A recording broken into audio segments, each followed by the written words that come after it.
All right. Well, welcome to another episode of Coffee with Coleman. We have a guest here that I've gotten, yeah, cheers, right? I've gotten to know a little bit just by working with him.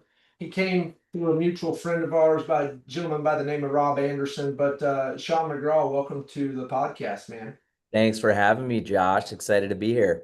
Yeah, absolutely. So, I want to just get started so the audience can learn a little bit about you, where you came from, and then kind of steer this in the direction of how you started for energy for us. And then we're going to get into really the three pillars: operational sales and leadership mastery. I'm going to ask Sean a lot of questions, and he's a wealth of knowledge. So, super excited to kind of hear what he has to say. But get us started and just tell us a little bit about you. Yeah, awesome. Again, thanks for having me, Josh. I am originally from Detroit area, Michigan, and I say Detroit area because people think it's a horrible city. It's a great city, but I'm from outside the city. I grew up in a family business. So my dad had a Renewal by Anderson, Detroit. So my first job was unloading 18 wheelers full of, 300-pound wood framed windows.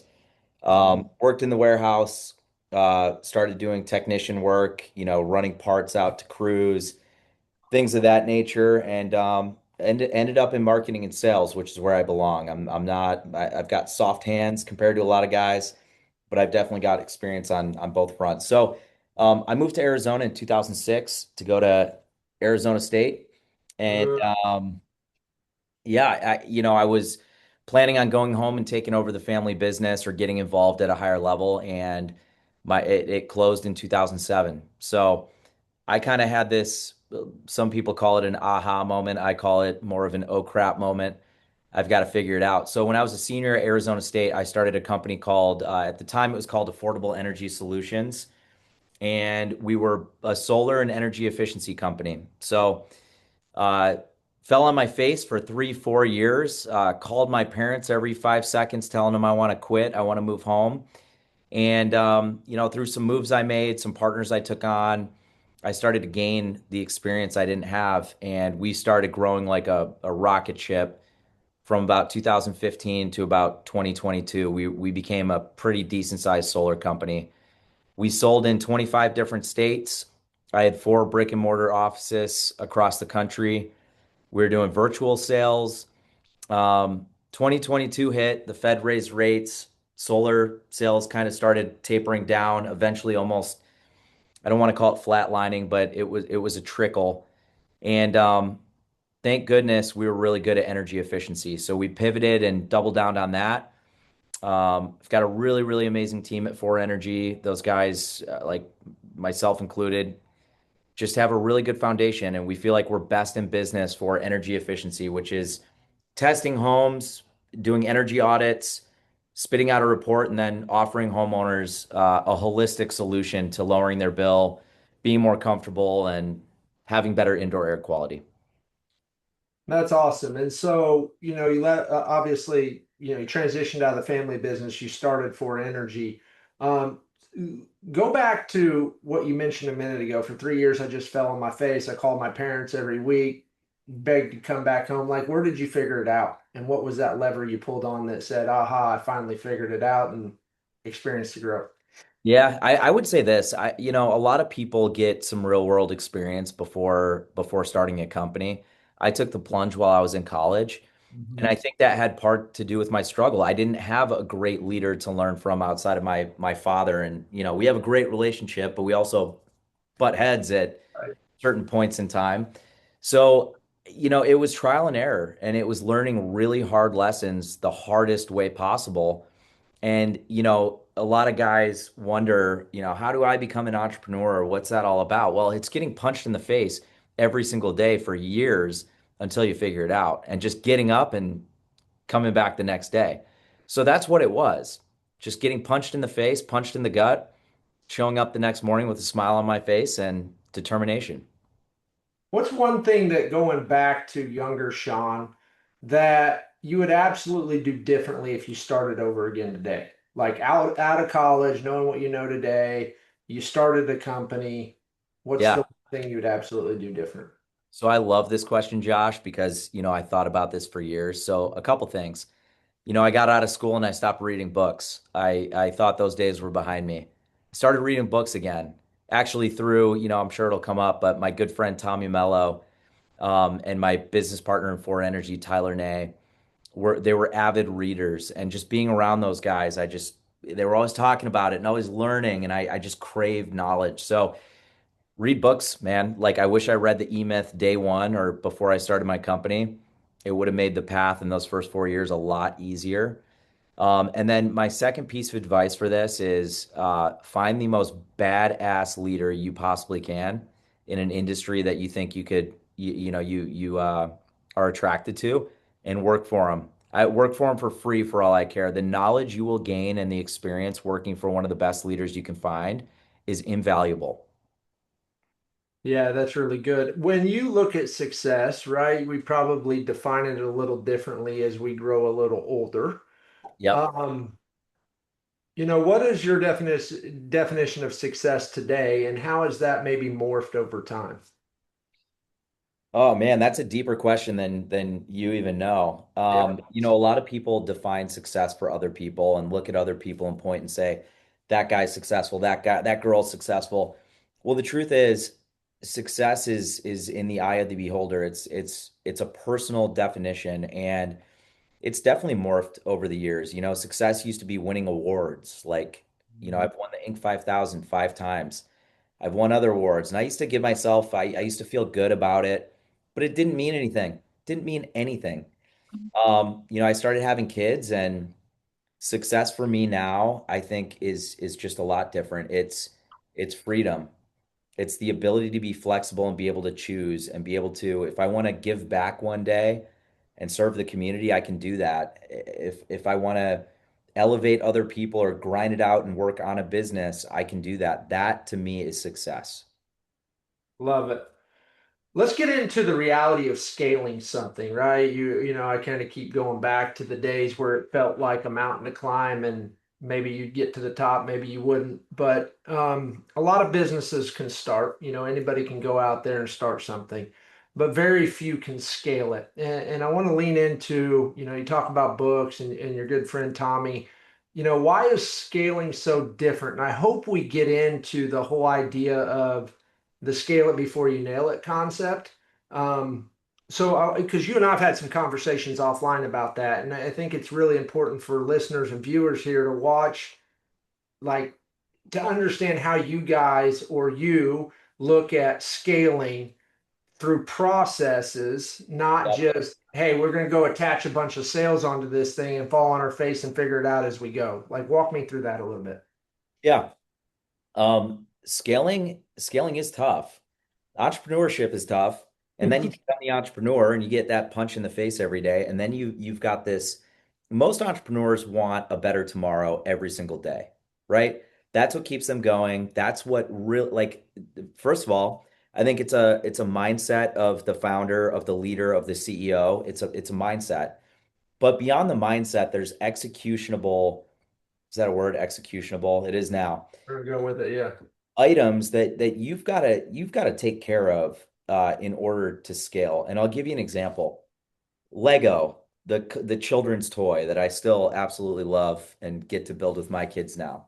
If Lego sent a box to every single one of their people that are buying it, and all it's got is the picture on the cover, there's no instructions on how to build it. How many times do you think somebody's going to build it and actually have it come out the way it looks on the box? It's impossible. It's Yeah, plenty. so hard. Yep. To me, scaling a business is like packaging Legos. Like you give every instruction possible to make sure that you're flawlessly executing what it is that you're trying to design and build. And the difference between Legos and business are there's a lot of external factors and things that can happen on a day-to-day basis. You have a guy call out sick, you have a flat tire, you have God knows what. It just all happens. But you have to have a plan for that. That's scalable too. Like if you're running into it 80% of the time or it's happening often, create a plan, create that Lego box of instructions on how to deal with it. And when you can do that across the board for every task and every position, man, beautiful things can happen. People don't have questions about what their job is or what to do in a situation. I call it got a minute meetings where, I've had this happen thousands of times over the years where an employee walks in, hey, you got a minute? Well, I really don't, but I'm not going to be a jerk about it. I hear him out, and it's not a minute. It's always firefighting, right? So when you can arm your people with proper training and proper process, their chance of execution is at such a higher level than without it.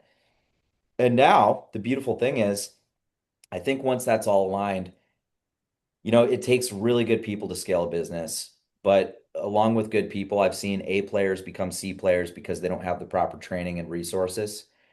When you plop an A player into a scenario where they have all the answers or most of the answers and they've got awesome training, you really start to grow a business.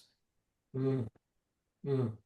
Document everything. That's what I would say is, and I'll never forget this. Yeah, how much grace, and I want you to keep going here, but how much grace do you give yourself in on the onset of a startup, right? We can talk about A1 and get there here in a second at Home Solutions, but how much how much grace do you give yourself as a startup, an entrepreneur of getting these processes aligned before you truly like hit the go button? Yeah.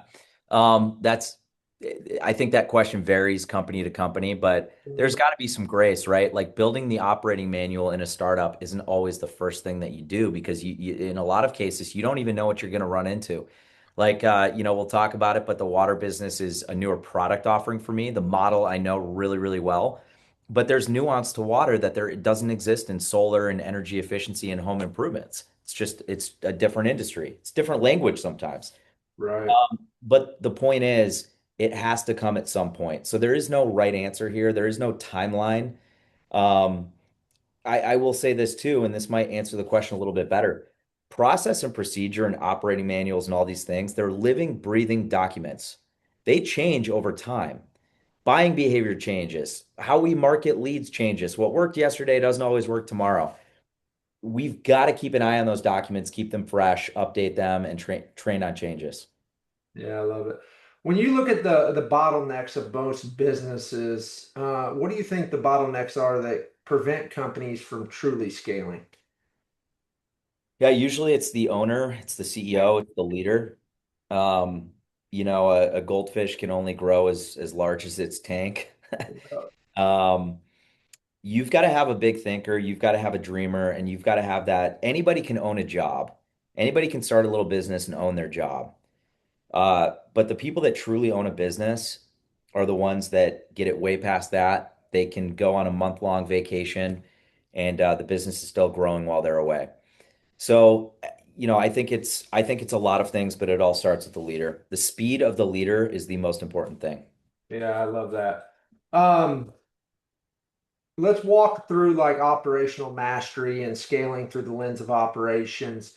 Um, when you go back to process documentation, operating manuals, and things like that, like what operational systems become essential as a company grows? And where I want you to go here is what you talk about is, strong leadership, sales, operations, how they differ from each other, and then truly like what do you think has to become an essential part of that growth? And maybe we can walk through some timelines there specific to A1 here on when you start looking at before we hit record on this one. You were talking about bringing on a sales and a marketing person, leader. Yep. When do you start looking at those leadership positions so that you can truly scale? Yeah, so first of all, it's hard to grow a business and scale it quickly. You need support, you need other people, you need consultants, so you can bootstrap it, just takes longer. So for me, like taking on a marketing and sales leader, part of that role and responsibility is to help formalize the sales process and help document what's needed to actually plug somebody in and scale it quickly. But I'll go back to some foundational tools. So, I've practiced EOS entrepreneurship or entrepreneurs operating system for probably 6 years now. Yeah, I love And it. I'm not like throw on the cloak and light the candle and follow it to a T. But what I do love about it is kind of the rules of engagement and the systematic way of operating your company. So to me, everything in business starts with an org chart. And think about an org chart like, you've got your leader, you've got a C-suite, you've got department heads, you've got individual contributors. Think of that org chart as almost like file folders in a Google Drive. Each one of those positions needs to have the operating manual.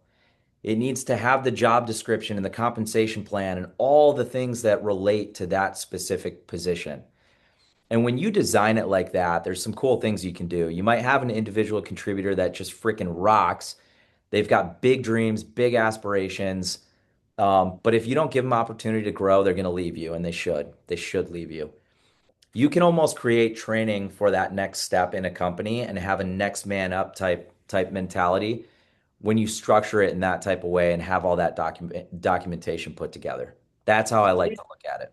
Yeah, I look at it like career pathing. And, when you bring somebody in, individual contributor, whether they're on the management tier, the C tier, or the C level tier, how soon do you implement some of that career pathing as you're bringing in new people to quote unquote a startup here?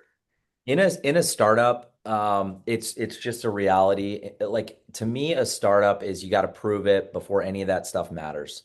Okay. But when we bring people on, it's painting the dream. It's getting them bought into the vision and the bigger picture, which is super important. And then you get some talent in the space that believes and is rowing in the same direction as you are. And then you start building those things out, and the career pathing comes after the prove it stage to me. That's awesome. Thank you for sharing. So let's talk about chaos and intentionality. A good friend of ours by the name of Brian Gottlieb wrote a book called Beyond the Hammer. And in his introduction, and one of the things that literally hit me in the face, and I have a picture of it here in the office, is it says to tolerate inconsistency and chaos is to normalize it. And Yeah. so that leads into my question of what's the difference between a company that grows chaotically versus intentionally? Yeah, I mean, the chaotic business, it's chaotic because you don't have systems. If you have proper systems, you manage the system. When there's a problem in a company, like, take away like a lot of external sources, there's really two problems. It's either going to be a problem with the process or a problem with the people. And you can address both, but you don't know what it is if you don't have the process.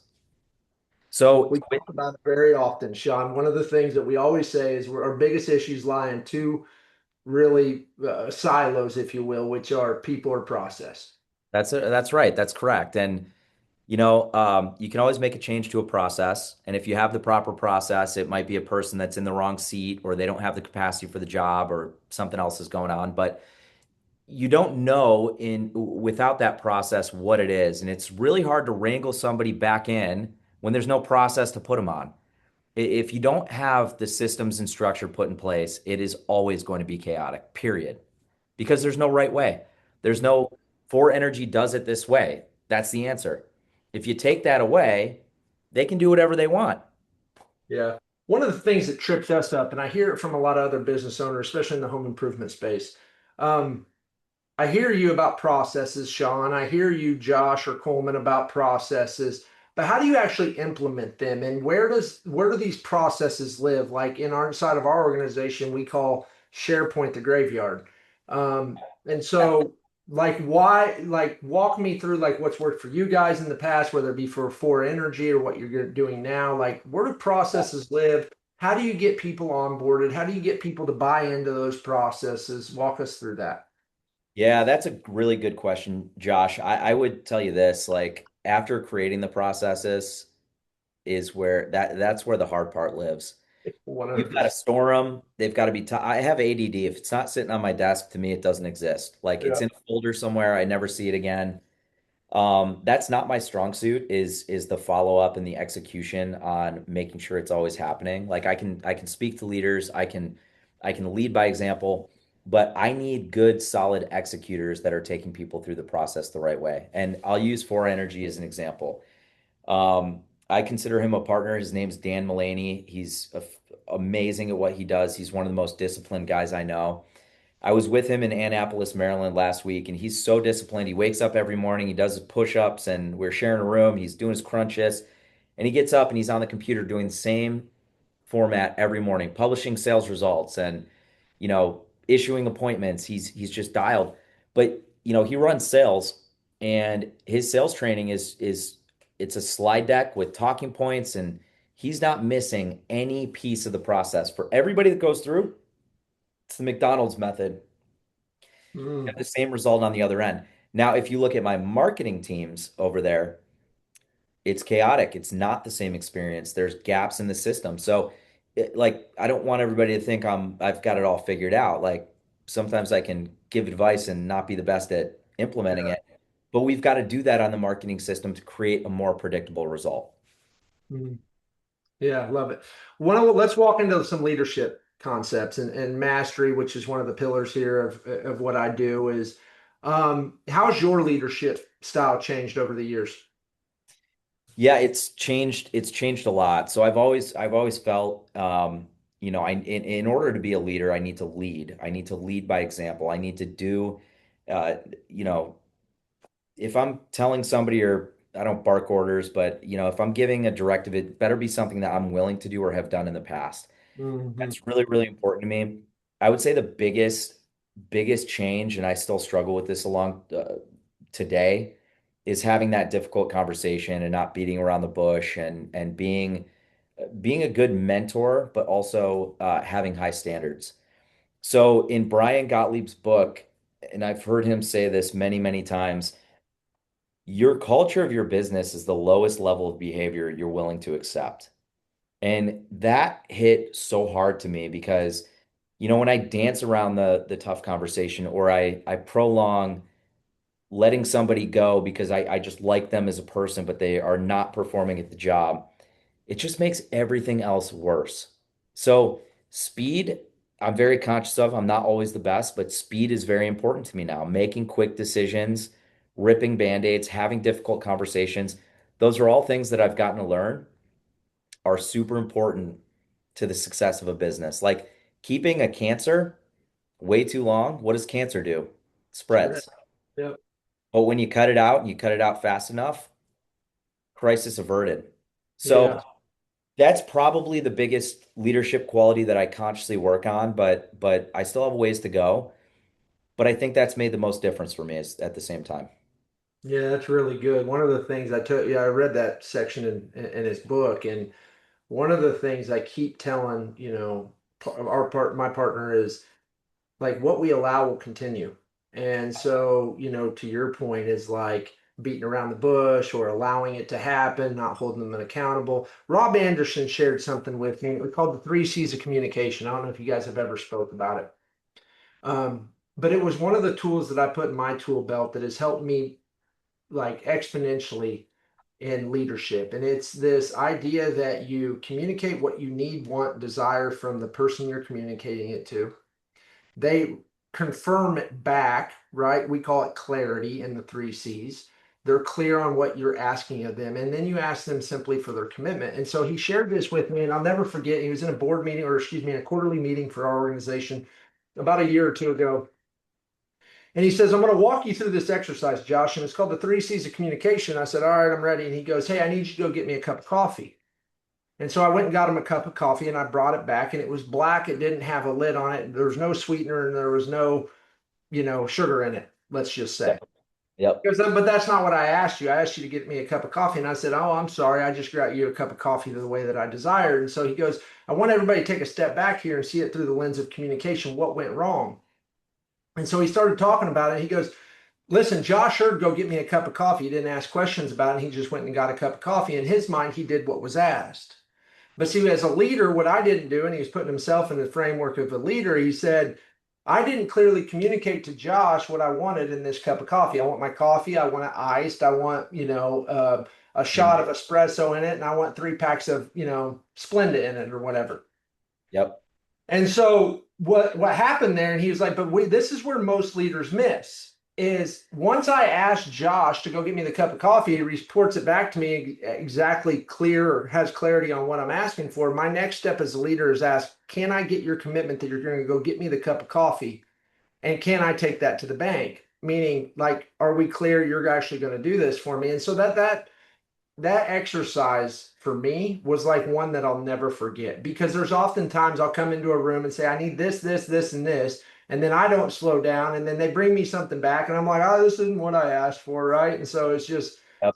cycle of chaos. Well, that's why I love doing these things. Like, took a note on that. Yeah. That's a fantastic way. And I love Rob, and that's also, a principle of extreme ownership. A lot of leaders would point the finger and say you did this wrong without realizing they didn't communicate properly of what they were actually looking for, and therefore the product and the end result was wrong. Yeah. So that's a huge nugget right there, Josh. Well, if you look back at traction and EOS and the whole language of, visionary and integrator, I work with an individual that's complete visionary, big thinker, dreamer, but he'll say 15 things literally in 15 seconds. And so most of the time he'll walk into these rooms and he'll say this, and this, and it's 15 things. And people are like, yeah, I got it.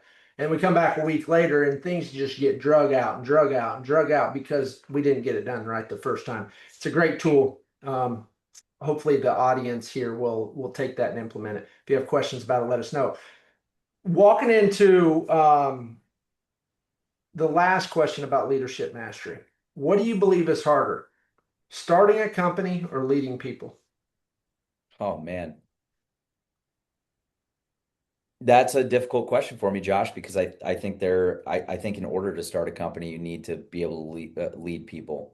Mhm.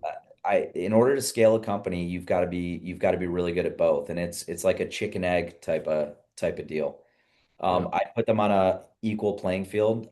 They're both very difficult. Getting good at both of them is very difficult. When you get good at both of them, it's the type of guys that are starting businesses left and right, and they in their wake is just success. yeah, Not success, but maybe scalability in businesses that are working and producing revenue and profits. yeah. Really good. Lean into sales a little bit. Like talk to me about sales processes. You and I've spoke a lot about this, not really in depth, but how do you build a scalable sales process instead of just relying on a sales hero? Yeah. So I'm a big believer in not reinventing the wheel. So early on in my career, I found a consultant by the name of, my dad introduced me to him. My dad used him in the past. His name's Dave Yoho. He's kind of the OG of the home improvement industry. I think he's 94, 96 years old. He's a World War II vet. He's doing his last stage appearance sometime in June. But I've seen this guy a million times, and he's the master of sales process. It goes back to what we talked about earlier. If you don't have a process, there's nothing to wrangle somebody back into and get them back on track, because there's no track. There's Yeah. no track. Simply, like a train doesn't roll forward if you don't have a track, it sits still. So, I see a lot of companies that get this sales team. Solar industry was notorious for this. They just had 100 guys selling 100 different ways. And the solar industry is completely upside down right now, and that has a lot to do with why. But Uh, we run a 10-step sales process. It's something that this is what I believe. You don't want anybody going into the house and sounding like a freaking robot, just reciting and reading off a piece of paper. But what the process is it's a framework that leads you to a higher chance of success. So we train on the process, we train on the 10 steps. And once those are trained, now you have the really cool part of training salesmanship and how to combat those external forces. A sales visit is not you say this and the customer says this. That's not what it is. Never happens that way. I mean, if you give a good enough presentation, yeah, sometimes they say, "Where do I sign?" But that's fewer and fewer every year, every day. true. Yeah. But the point is that process is designed to lead you to a higher chance of success on the other end. It's also designed to create a similar expectation with all your customers, create a similar experience for your project manager who's going to take that customer once it's sold and install it. It's to please them not just during that installation process, but from then forward. A sales process is to me, the most important foundational piece to running a good sales organization. Let's talk about the relationship between sales and ops. And you just talked about project manager, we call, installation or whatever operations.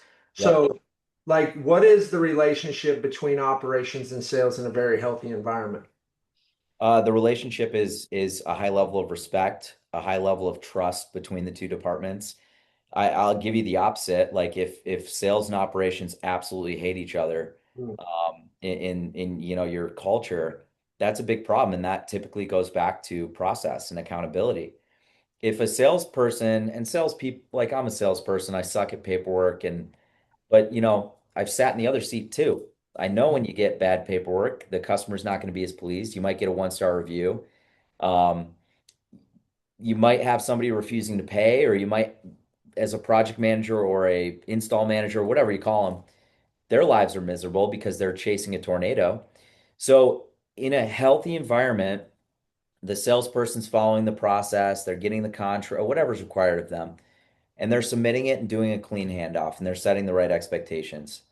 And then on the flip side, that project manager is doing what the sales rep prepped the customer they would do. They're giving them the welcome call. They're procuring the right material. They're scheduling the installation. They're following their end of the process. And you just see at the end of the day, happier employees, happier salesperson, happier project manager, happier customer when you've got that system put in place. Yeah, I love it. Want to talk a little bit about like the psychology of a founder and business and like the growth mindset. What's I don't know, it's probably different for everybody that answers this question, but what's the emotional side of entrepreneurship that people just seem to forget or never talk about? Yeah, there's that picture I've seen on Instagram that's like the tip of the iceberg is like Mhm. nice car, nice house, happy life, like this, that, and the other thing. Well, icebergs have a lot more volume underwater. And within that piece is the, oh my gosh, am I going to make payroll? Oh my gosh, I had a work comp incident, or I got to bet all these things, all the struggles. The hard part is what the piece that people don't see is how hard it is. Yeah. Plain and simple. Like I've had people leave me and start their own company. I've probably had 20 companies start out of 4 Energy over the years. And usually it was started by somebody I really loved, trusted, respected. And I'm good with most of those people at this time. But at the time, it really, really hurt my feelings. It hurt, I was angry. I was all these things. But at the end of the day, I had to look in the mirror and say, why? Why did they leave? People don't leave companies, they leave bad leadership. And Mhm. oftentimes it was something I was neglecting or not doing or not creating that path for them forward. And when I look back, I don't blame them. They want a really good thing for themselves. Now, don't rob me, don't steal my people, don't steal the hard dollars I put into the company and effort. But people take that knowledge and they go do what they do, and I can't blame them for that.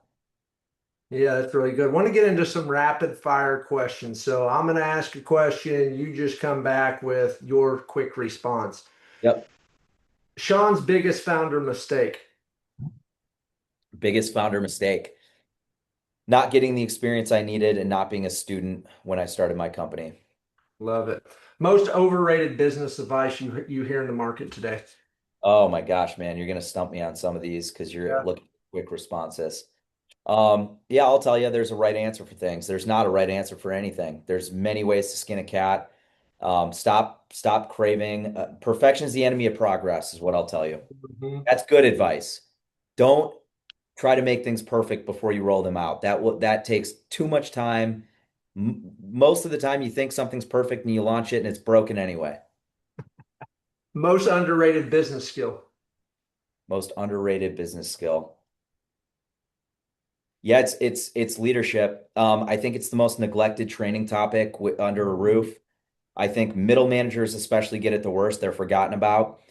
Teach your people to be leaders. Stop holding their head underwater. Stop forgetting about them. Elevate. Love it. Best investment a founder or business owner can make. I think it depends on the individual. Not all founders and CEOs and leaders are created equal, but for me, it was an integrator, somebody who can execute and is disciplined at a level I'm not. Yeah, I love it. Hardest lesson entrepreneurship teaches you. Oh man, the world's not all sunshine and rainbows. You are going to get kicked in the face. You are going to go through things you've never thought possible. It's going to war every single day, Josh. And you don't learn that in school. You don't learn it in a job. You learn it creating your own path. Yeah. What separates businesses that survive versus the ones that just disappear? Cash and attitude of the owner. Love it. Sean, for the guests and the people that are watching, where can they find you? And just kind of give us a quick summary of what you're up to now. I hope you'll talk to us a little bit about where you're at with A1 and Yep. really what the goal is there. Yeah. So first of all, how people can reach me. I'm on almost all social networks. So Instagram, Facebook, LinkedIn. You can find me at Sean K McGraw, SeanKMCGraw. You can email me at SeanKMcGraw@gmail.com. Yeah. So what am I up to today? So I've got 4Energy rocking. We're getting back into growth mode over there. I work with my team there and am definitely involved. Um, we talked about it a couple times on this podcast, but I had a really interesting. I have the he's still my CFO. I sat with him this morning. His name's Tom. And about 10 years ago, I just hired him to be my fractional CFO. And I'm getting to know Tom, and he's a fractional CFO, meaning he's a CFO for other companies. So Tom introduced me to a couple people that were his clients, and he asked me to go to lunch with this guy, crazy guy. His name's Tommy Mello. So I went to lunch with Tom and Tommy, and Tommy's from Michigan. I'm from Michigan. We found out in the first conversation my wife went to high school with his cousin, and it was a small world thing. But really, what connected us was we're both really driven. We're both students for life.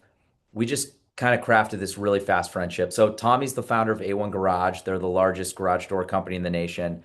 I'll cut to the chase with this. Tommy's the best leader I know. He's kind-hearted. He cares about his people. He takes care of his people. He's such an interesting, amazing leader. It's hard to even describe, but he is that. And so over the years, I would go to Tommy and I'd be like, dude, you know how to make the phone ring better than anybody I know. He was the first guy to talk to me about operating manuals too, and I'll never forget it because when he implemented those, my speed of getting it done was so much slower than his. He was a rocket ship. I think he went from like 17 million to over 100 million by uniforming and systematizing his business, and he's doing over 300 million now. Um, but I'd always go to him for making the phone ring, and he'd always come to me for going out and hunting, like home improvement guys have to, knocking on doors and Yeah. picking shows and events. And we always just had this relationship of learning from each other. And I think he's got a lot more to give than I do. But we got to talking, and through some of we always go on these walks and talk. And A1 has this amazing infrastructure and this amazing brand. But we're sprinkling in some high ticket sales. So we started a company called A1 Home Solutions, and it's not out there in your face. It's not going to be until we really perfect the model. But I shouldn't say perfect because that's the enemy of progress. But until we really get it right and start getting in a rhythm. But we're offering water treatment systems, and we're working within the A1 infrastructure that exists today. So, he's got some people on his team that are setting appointments for us. We're talking to past customers. But the whole concept here is how do you take a customer in a lead and somebody that's used to a garage door fix and turn it into a high ticket sale? And that's what we're out to prove. And that's kind of where we are in the process right now is we've got a really amazing team over here. I got a GM, somebody to run ops, working on plugging in a sales and marketing leader. But yeah, it's getting in that rhythm and then scaling. So it's funny. I've got 4Energy, which I've done it, and it's got to happen again because without solar, it's a fraction of the size. And then Yeah. we're in startup mode over here. So Yeah. that's what I'm up to. Keeping you busy, man. Well, hey, listen, I always appreciate the opportunity to get to chat with you. You're a wealth of knowledge, and you do have a lot to give, and I appreciate your time here. Thank you for being a guest here.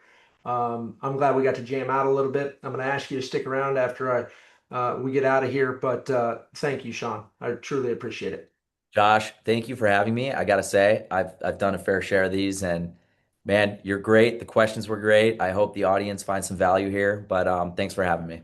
Appreciate you, man. Thank you.